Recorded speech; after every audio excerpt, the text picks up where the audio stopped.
Winston Churchill से जब जंग हो रही थी तो उससे उसके काबीना के बंदों ने कहा कि जंग के लिए जितने पैसे इस्तेमाल हो गए वो ख़त्म हो गए, अब हमारे पास सकाफ़त के कुछ पैसे बचे हैं, कल्चर के, अगर आप कहें तो वो भी हम दे दें ताकि जंग में इस्तेमाल हो सकें। तो चर्चिल ने बड़ा तारीख़ी जवाब दिया। उसने कहा जिस चीज़ को बचाने के लिए मैं जंग कर रहा हूँ, अगर वो पैसे भी इसमें इस्तेमाल हो गए तो फिर मेरी जंग का कोई फ़ायदा नहीं। सिंधी लैंग्वेज अथॉरिटी के सदर नशीं जनाब इसाक समीजो साहब, रफ़ीक वसान साहब, सर आप और उनकी पूरी टीम सिंधी लैंग्वेज की दूसरी आलमी कॉन्फ्रेंस के इनेकाद पर मेरी तरफ से, बलूचिस्तान की तरफ से, बलूचों की तरफ से आप सबको दिली मुबारकबाद। सामीन मजलिस अमर, मेरे लिए इंतहाई बायस सद इफ्तिखार है कि मैं इस अहम कॉन्फ्रेंस का हिस्सा हूँ जिसमें मुल्क भर से ज़ुबान व अदब के मुख्तलिफ स्कॉलर्स शरीक हैं। वो जिनको हम किताबों में पढ़ते हैं, वो जिनकी लफ्ज़ों से हम इस्तिफ़ादा करते हैं, आज उनको हम सामने देख भी रहे हैं और उनको सुन भी रहे हैं और उनसे इस्तिफ़ादा भी कर रहे हैं। यकीनन सिंध की धरती, सिंधी ज़ुबान और सिंधियों से हमारा रिश्ता न सिर्फ़ कदीम है बल्कि सिंध में उतना ही अजीज़ है और हम सिंधी से उतना ही प्यार करते हैं जितना कि हम अपनी ज़मीन बलूचिस्तान से और अपनी बोली बलोची से। बलोच कहता है कि ता से आबोर 7 साल वफा बिकन। अगर आप किसी के घर से कटोरा पानी भी पीते हैं तो कम से कम 100 साल वफा करें। आपसे तो हमारा रिश्ता हज़ारों सालों का है। अगर सामीन मजलिस बलूची ज़ुबान का पहला रिसाला ओमान हो, पहली दफ़ा बलूची ज़ुबान को रेडियाई तौर पर नशर होना हो, बलूची एकेडमी की बुनियाद की पहली बैठक हो, बलूची ज़ुबान का पहला गुलखान नसीर का शेरी मजमुआ 1951 हो, बलोच एजुकेशनल सोसाइटी की बुनियाद हो, पहली बलूची कॉन्फ्रेंस जैकमाबाद में 1931-32 की बातें हों, मानामा बलूची का इजरा हो, बलूची ज़ुबान के बुनियाद गुजार हों, इन सब की जुड़त किसी न किसी तरीके से इसी धरती के साथ है। तो यूँ हम मरून मिन्नत हैं आपके। जैसा कि सुबह से यहाँ पर ज़ुबान, ताकत, तनकीद, आर्टिफिशियल इंटेलिजेंस, टेक्नोलॉजी की बहुत सारी बातें हुई, मैं भी कुछ टूटे फूटे अल्फाज और कुछ बेरब से जुमले आपको गोशगुजार करने आया हूँ। ज़ुबान इंसानी अमल की इब्तदाई लेकिन ख़ासी मुकम्मल सूरत है और इंसान की अब तक की सबसे बड़ी ईजाद है। ये एक इंसानी फ़ेल और इज्तिमाई अमल है जिसमें मुआशरे के सारे इंसान हिस्सा लेते हैं। इसका बराह रास्त ताल्लुक़ इंसान से है। जब तक एक इंसान ज़िंदा है, ज़बान ज़िंदा है। ये न सिर्फ किसी कौम को इकट्ठा रखती है बल्कि किसी कौम की तारीख़ और सकाफ़त पर वार करने के लिए इसे बतौर आला भी इस्तेमाल किया जाता है। दुनिया की बड़ी बड़ी तहरीकों की हम बात करें, उन तहरीकों की नाकामी और कामयाबी दोनों में ज़ुबान ने बड़ा अहम किरदार अदा किया है।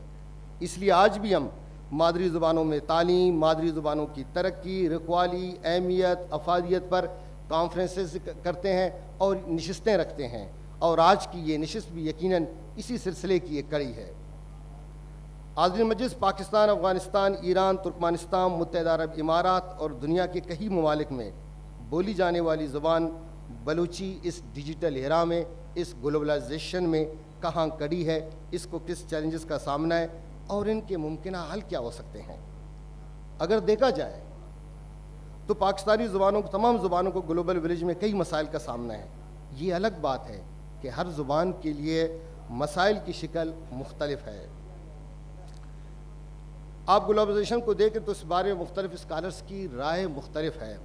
जैसे डॉक्टर नासिर अब्बास नैयर ने कहा था कि ग्लोबलाइजेशन का आगाज़ कबल मसीह में हो गया था, जब मशरक़ी एशिया में चीन की चाओ चिन और आन सल्तनें वजूद में आई थीं, या फिर हिंदुस्तान की मौर्य और गुप्ता हुकूमतें कायम हुई थीं, या फिर मेसोपोटामिया की बाबली और सुमेरी सल्तनें उभरी और सिकंदर आज़म ने जब पूरी दुनिया को यूनानियों के ताबे करने का ख्वाब देखा था। ये ग्लोबलाइजेशन की इब्तदाई शक्ल थी। इसका दूसरा है रोशन ख्याली के ज़माने में शुरू हुआ, जब पूरी अक़वाम ने अपनी साइंसी तहकीकात और मखसूस फ़लसफ़ाना तसव्वुरात की बदौलत नौ आबादियाती निज़ाम तश्कील दिया। दूसरी जंग अज़ीम के बाद इसका तीसरा दौर शुरू हुआ। इसमें रास्त इक़दाम के बजाय बिलवास्ता इक़दाम को ज़्यादा अहमियत मिली और बिलवास्ता इक़दाम को छुपाने की गर्ज से डिस्कोर तश्कील दिए गए। जैसे कहा गया कि ज़ुबान और ताकत के दरमियान रिश्ता बहुत गहरा है। डॉक्टर अब्दुल्ला जान आबिद ने एक जगह पर लिखा है कि ज़ुबान ताकत की वजह से नशोनुमा पाती है और किसी बैरूनी ताकत की वजह से इसकी नमो रुक भी जाती है। अगर हम यूं देखें तो जब मजहबी ज़ुबान दीगर ज़ुबानों पर आवी थी तो उस वक़्त मज़हब ताकत में थी। बादशाहियत के ज़माने में दरबारी ज़ुबान दीगर ज़ुबानों पर असरानंदाज होती रही। नौ आबादियाती अहद में कॉलोनाइज़र्स की ज़ुबान सियासी, समाजी और लिसानी तौर पर गालिब रही। अब फिर ताकतकार फरमा है, अब इसकी सूरत तब्दील है और वो बदली हुई सूरत जदीद टेक्नोलॉजी है, जिसने न सिर्फ ज़ुबान बल्कि इक़्तिसादी, मुआशी और सकाफ़ती तौर पर दुनिया को ग्लोबल विलेज बना दिया है। डॉक्टर अनीफ खलील के मुताबिक डिजिटल दौर मादूम होने वाली ज़ुबानों को नई ज़िंदगी बख्श रही है, और वो ज़ुबानें जिनका क्लासिकी अदब महफूज है और कई ज़ुबानों में उसके तराजम मौजूद हैं, उनको किसी किस्म का कोई ख़तरा नहीं है। अब अगर हम इस आलमगीरियत का सर अपनी मादरी ज़ुबानों पर देखें तो उसे उलमाए किराम ने लिसानी साम्राज्यत का नाम दिया है कि मुआशी और फ़ौजी तौर पर जो ममालिक मुस्तहकम हैं वो ज़ुबान और सकाफ़त उनकी तरक्की कर रही है, और जो गैर मुस्तहकम है उनकी ज़ुबानें तरक्की नहीं कर रही हैं। आप हरारी के बारे में अच्छी तरह जानते हैं। हरारी ने कहा था कि कंप्यूटराइजेशन से इंसान के आतों जन्म लिया है और इंसान का मुतबादिल बनने को तैयार है। जैसे कहते हैं कि गोया खूने गर्म दहकान से बर्क खुरमन बन रही है। हरारी ने कहा था कि बायोटेक और इन्फोटेक का इंकलाब हमें अपने अंदर की दुनिया पर कंट्रोल देगा और हमें ज़िंदगी को इंजीनियर करने के काबिल बनाएगा। हम खुद दिमागों को डिज़ाइन करेंगे, ज़िंदगी की उम्र बढ़ाने और ख़यालात का मुतबादिल तख्लीक कर सकेंगे। इस कंप्यूटराइजेशन को दिमाग का मुतबादिल बनाया जा रहा है। इस हथियार से इंसान को खुद नुकसान पहुंचने का अंदेशा है।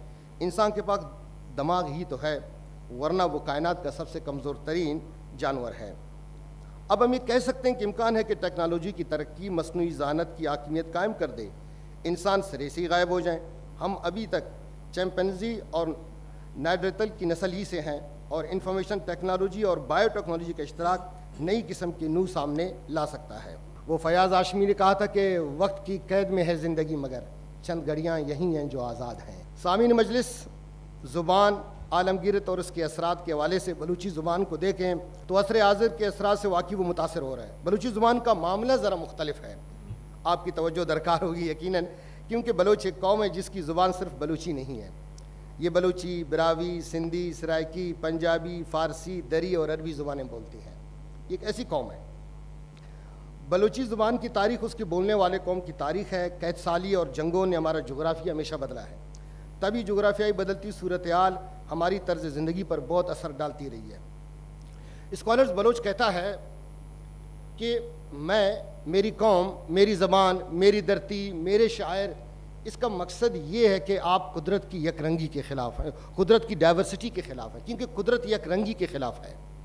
मैं अगर कहूँ कि मेरी ज़ुबान, मेरा अदब, मेरी धरती, सब कुछ मेरा, इसका मकसद ये कि मैं दूसरे के ज़ुबान और अदब से नाशना हूँ, या मैं कुदरत के उस डाइवर्सिटी को नहीं मान रहा हूँ जो कुदरत ने दुनिया में बनाए। यहाँ पर जितनी बोली जाने वाली ज़ुबानें और जितने अक़वाम हैं, हम समझते हैं कि पाकिस्तान कसीरुल जहत है, कसीरुल ख़याल है, कसीरुल कौम है, कसीरुल लिसान है। ये खूबसूरती है इसकी, तो लिहाजा इस खूबसूरती को समझने की ज़रूरत है। बलोच जहाँ भी गए उन्होंने वहाँ का ज़ुबान इख्तियार किया और वहाँ की सकाफ़त इख्तियार की। ये उनकी उसी इलाके और कौम से वफ़ा और मोहब्बत की अलामत है। बलूची ज़ुबान को असर हाज़िर में सबसे बड़ा ख़तरा ख़ुद बलूची से है, क्योंकि लाखों की तादाद में बलोच सिंध, पंजाब और बैनुल मुल्क में आबाद हैं जो बलूची नहीं बोलते। बलूची ज़ुबान के इल्मी की अगर बात करें तो अभी तक बलूची ज़ुबान एक रस्मुल ख़त में भी नहीं लिखी जा रही, और आप बेहतर जानते हैं स्कॉलर्स कि रस्मुल ख़त का एक न होना इंतशार की अलामत है, और ये इंतशार कौमों की ज़वाल का सबब बनती है। बलूची ज़बान अपने तख्लीक़ी सरमाए की बाज़याफ़्त और जमावरी के दौर से भी मुकम्मल तौर पर बाहर नहीं आ सका। बलूचों की आबादी आप ये भी जानते हैं कि मुंतशिर है, और इस फैली हुई आबादी ने जहाँ ज़िंदगी के कई मामलात में उन्हें पसमानदा रखा है, वहाँ ज़ुबान की तरक्की और तरवीज भी उसी सूरत में नहीं हो रही जिस तरह होनी चाहिए। निसाब की ज़ुबान को आप देखें, बलूची ज़ुबान सरकारी ज़ुबान है ना तालीमी ज़ुबान है। इसकी वजह से जदीद दौर के असरात और आलमगीरियत के असरात इस पर ज़्यादा हैं। वैसे एक अजीब बात है, सारे असातिज़ा इकराम यहाँ पर बैठे हैं, हम बलूची पाकिस्तान की सिंधी के अलावा जितनी भी ज़ुबानें हैं हम उनको प्राइमरी मिडल में नहीं पढ़ाते हैं, लेकिन हम बच्चे को कहते हैं कि आप इसमें एमफिल और PhD कर लें।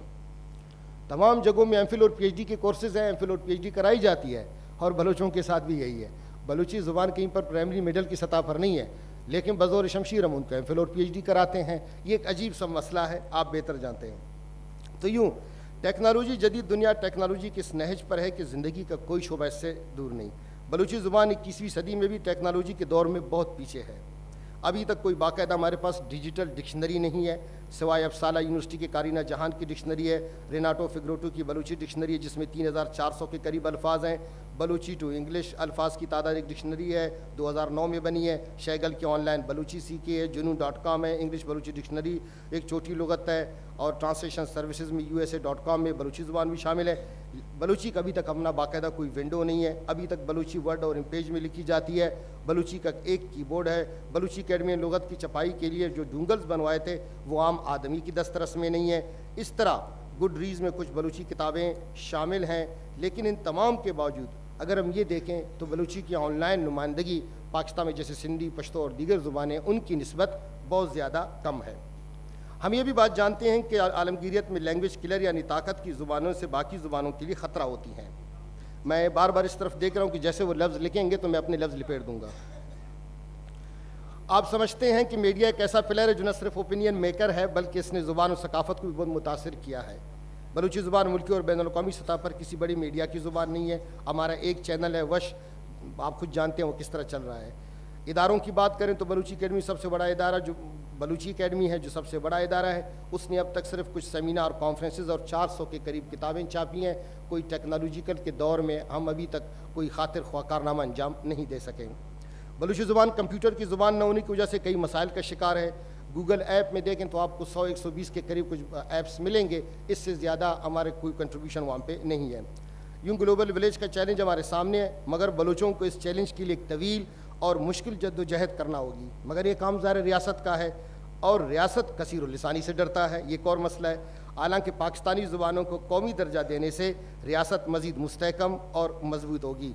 जहाँ पर आलमगीरत के बेपनाह चैलेंजेस के साथ साथ एक मुस्बत बात यह भी है कि इससे ज़ुबानों के तहफ़्फ़ुज़ के हवाले से लिसानी शहूर और तहरीकों में इजाफ़ा होता है। बलोच बैसियत कौम अपनी तारीख़, सकाफ़त और रवायात और बलूचियत से बहुत ज़्यादा प्यार करते हैं, मगर अपनी मादरी ज़ुबान से उस तरह नहीं जहाँ रहते हैं वहाँ की ज़ुबान बोलते हैं। इस डिजिटल दौर ने बलूची ज़ुबान किल्मी और अदबी सरमाए को महफूज करने के साथ साथ ज़ुबान की तरक्की और तरवीज में भी अहम किरदार अदा किया है। रेडियो बलूची, गिदान TV, ब्रम्श ईरान से मर्ज बरगोहर, न्यूज़पेपर तवार, बलूची अकेडमी की तरफ से तमाम किताबों की डिजिटलाइजेशन, मुख्तलिफ अदबी साइंसी मीज़ों के बेशुमार चैनल के साथ साथ 2005 में हमारी एक बहन है जिनका ताल्लुक़ कराची से है, जायदा रईसी राजी साहिबा, उन्होंने बलूची ज़ुबान को डिजिटलाइज करने में बड़ा अहम किरदार अदा किया है। और हो सकता है मेरी बहन इधर मौजूद ना हो, लेकिन उनका बहुत ज़्यादा काम है। बलूची ज़ुबान का कार्पस बनना चाहिए जो चंद अहम डिजिटलाइज करें, कंप्यूटर को पढ़ने दें, और कंप्यूटेशनल लिंग्विस्टिक की तरफ अगर हम गए तो तब हम अपनी ज़ुबान को तरक्की दे सकते हैं। तो अब मैं इसके सिवा कुछ नहीं कह सकता हूँ, क्योंकि इससे पहले कि दूसरी पर्ची आ जाए, आप तमाम की मोहब्बतों का, शफ़क़तों का, इनायतों का तहे दिल से मशकूर हूँ। अस्सलाम वालेकुम।